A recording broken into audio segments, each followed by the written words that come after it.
So mga tol, nagharap na po ang ating pambansang kamao Manny Pacquiao sa current WBC Welterweight World Champion Mario Barrios. Ganun pa rin mga tol, nung unang face-off po ng dalawa ay nagpapakita pa rin ng respeto po sa isa't isa at wala pong angasan mga tol. At nakikita po natin dyan mga tol ay napakatangkad talaga ni Mario Barrios at banat po ng karamihan. Di kaya mahihirapan ang ating pambansang kamao Manny Pacquiao sa laban ni Mario Barrios.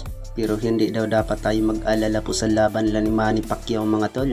Dahil po ay lagi daw itong nag-iinsayo itong si pambansang kamao Manny Pacquiao sa paghahanda po na bigating laban.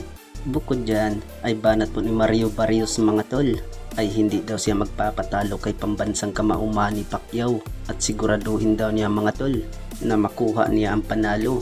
Ano kaya sa tingin niyo mga tol? Magkatotoo kayang sinasabi po ni Mario Barrios na tatalunin niya ang pambansang kamao Manny Pacquiao? Samantala ay gaganapin po ang kanilang laban mga tol sa MGM Grand Arena Las Vegas, Nevada ngayong buwan ng July 19. At nakita rin natin mga tol ang mga undercard po nila Manny Pacquiao versus Mario Barrios. Sila sa WBA Lightweight World Champion Isaac Pitbull Cruz, sa rematch nila ni Angel Fierro at Sebastian Fundora at Team Sue.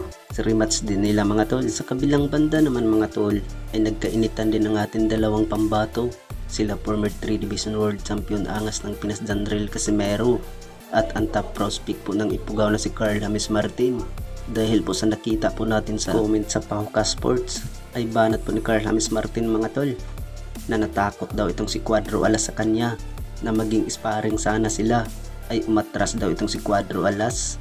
Dagdag pa po ni Carl James Martin mga tol na gusto niyang ma-sparring po itong si Cuadro Alas para makakuha daw siya ng experience.